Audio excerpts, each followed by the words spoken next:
Thank you for listening to the Good Neighbor Podcast, West Denver. Here's a quick message from our sponsor, Local Works Wheat Ridge, provided by its Executive Director, Paige Piper.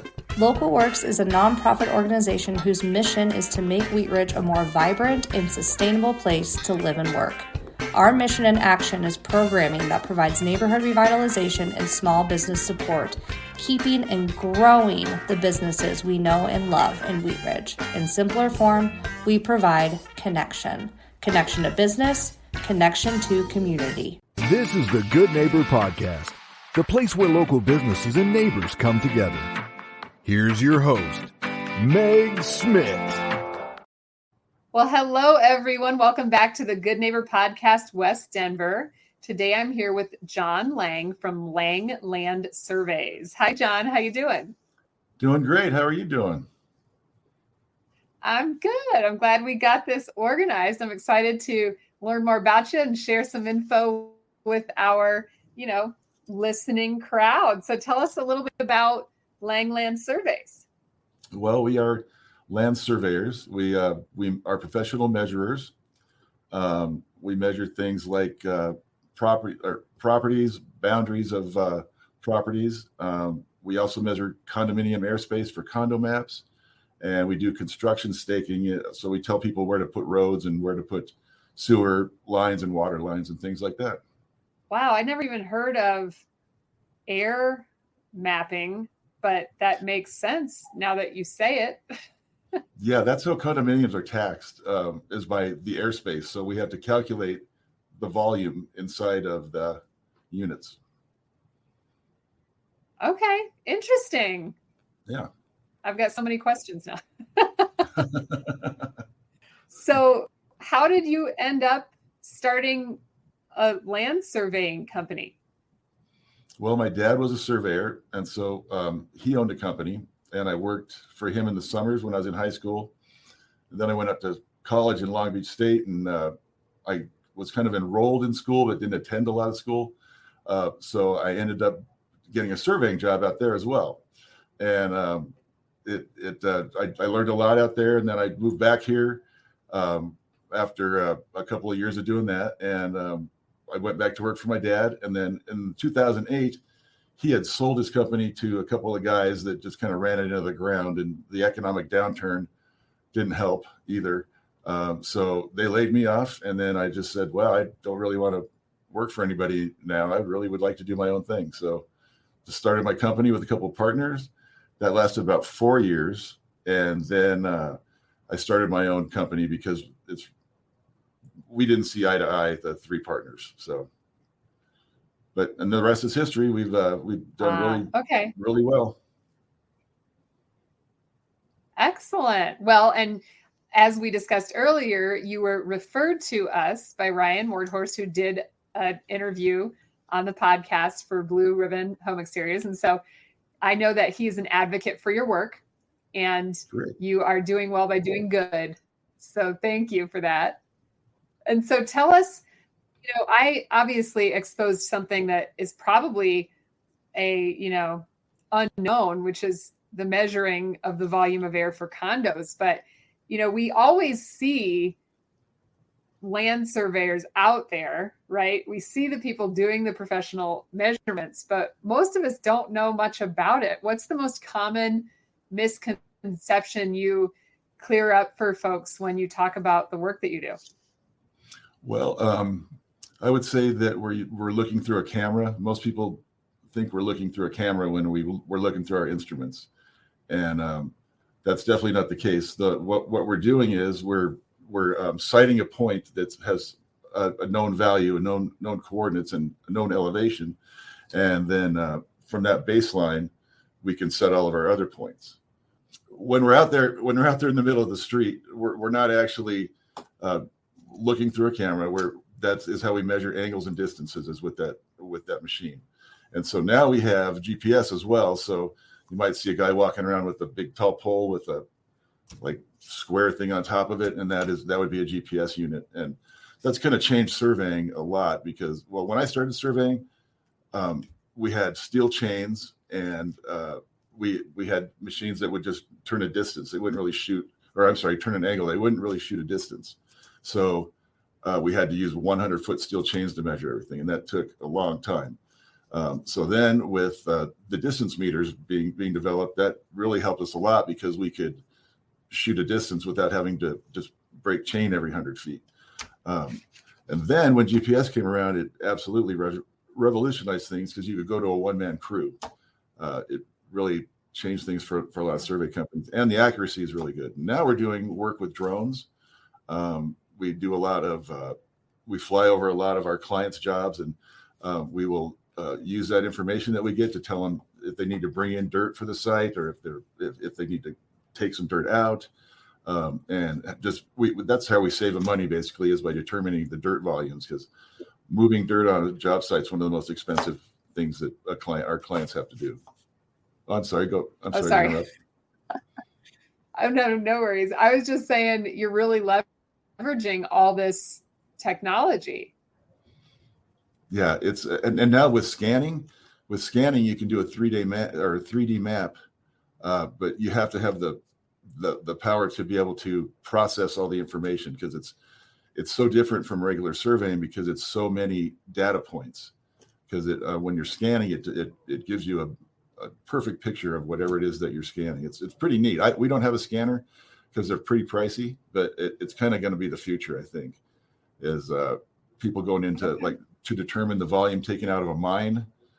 They can just put a scanner down in there, and then after they've done work, they can put it down there again and see how much volume is gone. Things like that. There's a lot of really cool applications, but my favorite thing is probably the drone. I really like flying the drone. It takes you back to childhood, probably, like wanting to fly remote control airplanes.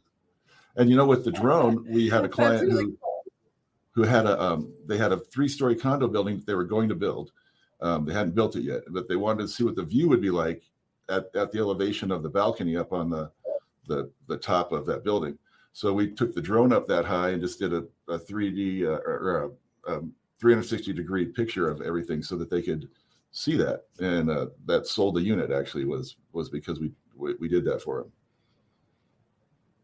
That's awesome. Yeah, because then they could see the beauty of that, view. So that's really cool technology. I'm just I could listen for a while just hearing all the things that you're doing. It's way more than surveying land.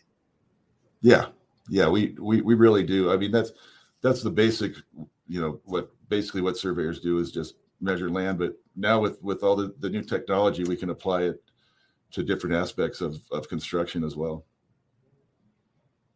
That's really cool. So when you're not playing with drones and doing your work, what is it that you do for fun?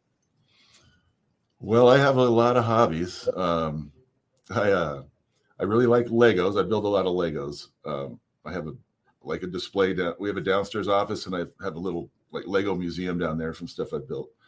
I also like to hunt fossils and arrowheads, things like that. As a surveyor, we get access to a lot of places that where we just find things just by walking around, and it's okay for us to keep them because we're on private property and we have permission to be there. And as long as our client knows it, we're fine. So we don't do this on federal land or anything because that would not be good. But we find quite a bit of stuff, and it's just a lot of fun just going and poking around on the job sites. I really like that. And I like fishing as well, and golfing. I love golf. Didn't take it up till a few years ago, and I'm not very good at it, but I really enjoy it.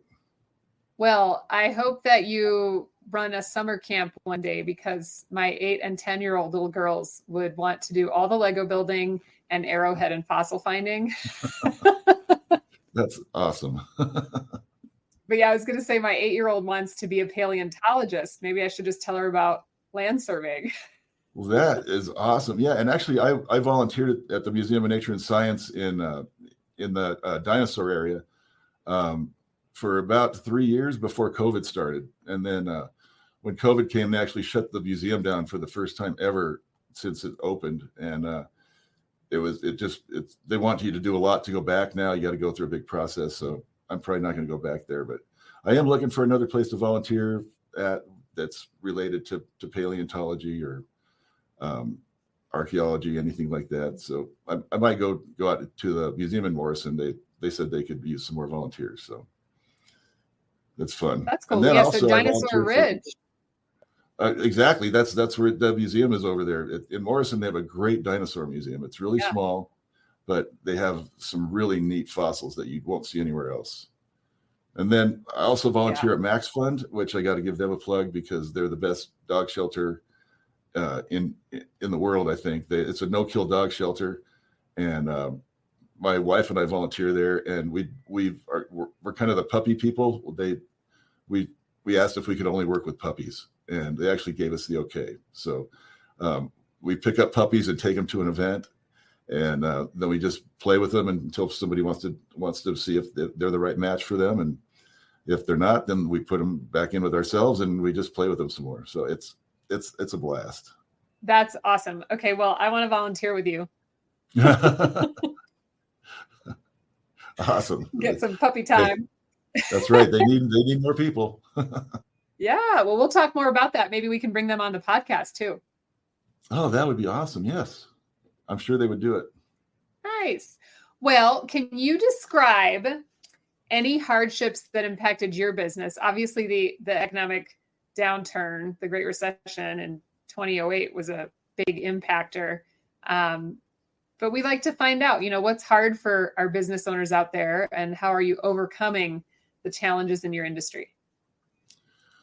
Well, I'll start with probably the biggest challenge that we've ever faced was on January 2nd, 2016, I got a call from our alarm company saying that the power was off to the alarm, and did I want them to call the police? And I was like, well, no, my guys probably tripped it or did something. So I go there, and our building was on fire, and it was flames were shooting out the windows and the door, and they were going. The firemen had just gotten there, but there was a person missing, so they were going around looking asking everybody if they had seen this person, and he ended up dying in that fire. It was horrible. But we lost everything as well in that fire, like all our files, and we didn't have any offsite storage for our computer data. We just had on-site storage. So we had to get a water-soaked computer and figure out how to get the data out of it. And it was actually underwater, but I got it out of there. And it was took these guys a while, but they got most of our data back from that computer. There's some miracle they performed. But we lost everything. Wow. And then my guys were kind of like, I was in shock for a couple of months. It was really traumatic for me. And then my guys were like, John, here, we're going to grab your hand and we're going to tell you what we're going to do.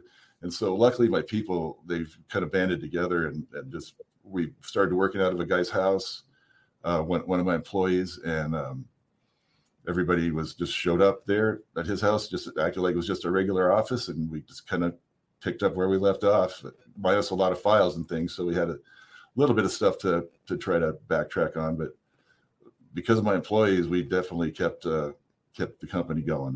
That's what did it. And then during that time also, we didn't have computer access all the time to our emails. There was kind of a problem we had for a while.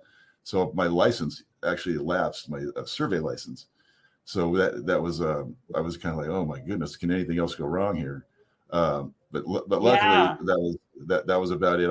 I got reinstated once the board heard what had happened.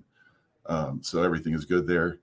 But now we have a nicer office, and I think everybody is a lot happier over here. And yeah, that was a fairly traumatic thing. And then as far as the current state of affairs with what's going on with the economy and everything, we're looking at some layoffs probably. We mainly new home starts is kind of our bread and butter, and people just aren't buying new houses now because of the interest rates. So they're doing we're getting a lot of work for additions, people that are doing some kind of pop the top of their house, put on a second story. It's because they would need a survey for that type of stuff. So we come in and survey that, and then we supply our information to the architects that are working on it, and they make everything work. Excellent. Yeah. Well, that's fantastic. There's a lot of challenges, obviously. I mean, that fire, my goodness. Yeah, it was pretty bad. The only thing left was was 2 company trucks that the guys had taken home. That was it. It was bad. And tragic with your the person that passed away, there was a counseling center upstairs. So we didn't really know him, but I mean, it was sad. It was a very sad thing, and we all felt that, definitely. But there was a counseling center upstairs, and everybody got out except for one person. So pretty sad for him and his family, for his family for sure. Absolutely, yeah. My heart goes out to them for sure. So who was it that saved the computer data? I don't. Our IT guy basically took it over to his friend's house, I think, and his friend is like an expert on retrieving data, and so I'm not even sure he had a company. I think he might have just been doing it on the side. I don't remember, but I have been the one that went in and got the computer out of there, so I had to kind of sneak in and.